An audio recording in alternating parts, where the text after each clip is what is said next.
જય શ્રી કૃષ્ણ, રાધે રાધે. વૈષ્ણુ, આજે આપણે ફરાળની સામગ્રી સિદ્ધ કરવાની છે, જેના માટે 2 નંગ અહીંયા બાફેલા બટેટા લઈ લીધા છે મેં. તે ખૂબ જ નૂતન છે અને એકદમ સાચું કહું ને તો એકદમ ઝડપથી સિદ્ધ થઈ જતી સામગ્રી છે. તે શ્રી પ્રભુ માટે આપણે સિદ્ધ કરી શકીએ કંઈક નવીન. તો બટેટાની છાલ કાઢી લેવાની, બટેટાને બાફીને આપણે અહીંયા વધારે પ્રમાણમાં સામગ્રી સિદ્ધ કરી શકો છો. હું ઓછા જ પ્રમાણે લઈ રહી છું, એટલે મેં 2 જ નંગ ખાલી બટેટા લીધા છે. તો બટેટા આવી રીતે છે ને આપણે ચકતા કરી લેવાના છે, એક સરખે સરખા, જાડું બી નહીં ને પતલું બી નહીં, આવી રીતે સરખે સરખા ચકતા કરી લેવાના છે. તો એની જો બટેટા ગરમ હશે ને તો સરખા આવી રીતે ચકતા નહીં પડે, પણ બટેટા ઠંડા થઈ ગયા હશે ને તો આવી રીતે સુંદર ચકતા પડશે. તો આવી રીતે જ બધા ચકતા કરીને એક મોટું પાત્ર લઈને એમાં બધું આવી રીતે સાજી લેવાના બધા બટેટાના ચકતા, અને ઉપરથી શેકેલા જીરાનો પાવડર આવી રીતે, અને સિંધાલું ઉપરથી આવી રીતે, સિંધાલું મીઠું આવે છે ને એ ઉપરથી આમ છાંટી દેવાનું.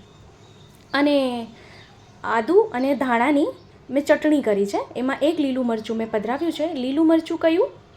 જે એકદમ મોડું મરચું આવે છે ને એ મેં પધરાવ્યું છે. જો આપને તીખું કરવું તો આપ કરી શકો છો. એને અહીંયા લઈને આમ ઉપર બધા જે બટેટાના ચકતા આપણે કર્યા છે એના ઉપર પધરાવી દેવાનું, બરાબર. અને ઉપરથી આ છે આમચૂર પાવડર.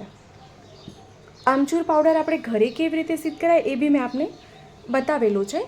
એ છતાં જો આપને ફરીથી વિડીયો જોવું હોય તો આપ મને ફરીથી કમેન્ટ કરશો. તો એક એક પેન લીધું છે, એટલે તવો લીધો છે. જો અહીં આ નોનસ્ટિક છે, પણ આ નોર્મલ આપ લોઢી હોય ને એ લઈ શકો છો, નોર્મલ લોઢી. નીચે ઘી પધરાવવાનું અને એની ઉપર બધા ચકતા આપણે બટેટાના જે કર્યા છે એ આપણે એના ઉપર સરખું ગોઠવી દેવાનું, સરખું પધરાવી દેવાનું. અને એક બાજુ આપણે જે બાજુ મસાલો બધો લખાડ્યો છે એ બાજુ નીચે રાખવાનું, અને બીજી બાજુ ફરીથી સેમ પ્રોસેસ, શેકેલું જીરું, સિંધાલું અને ચટણી જે આપણે કરી છે એ લગાડી દેવાનું. અને બંને બાજુથી આવી રીતે એને સુંદર શેકી લેવાનું છે, સરખું એને બંને બાજુથી શેકી લેવાનું. તો ખૂબ સુંદર છે અને ખૂબ સરળ છે. તો શ્રી પ્રભુને સોહાય તેમાં બટેટાના ચકતા એટલે આલુના ચકતા. આપણા ફરાળમાં દૂધઘરવાળા જે છે એ બી આ સામગ્રી ધરી શકે છે શ્રી પ્રભુને. જો આવી રીતે છે ને આપ સુરણના છે, કંદના છે, રતાળુના છે, આવી રીતે આપ બધા કરી શકો છો. આવી રીતે જ બધા ચકતા આપ કરી શકો છો, ખૂબ સુંદર લાગશે. તો જો વિડીયો ગમે તો લાઈક જરૂરથી કરશો, આપણા ગ્રુપમાં શેર કરવાનું ભૂલશો નહીં, જેથી વધુથી વધુ લોકો સુધી વિડીયો પહોંચી શકે અને એને પણ વિડીયો ઉપયોગી થઈ શકે.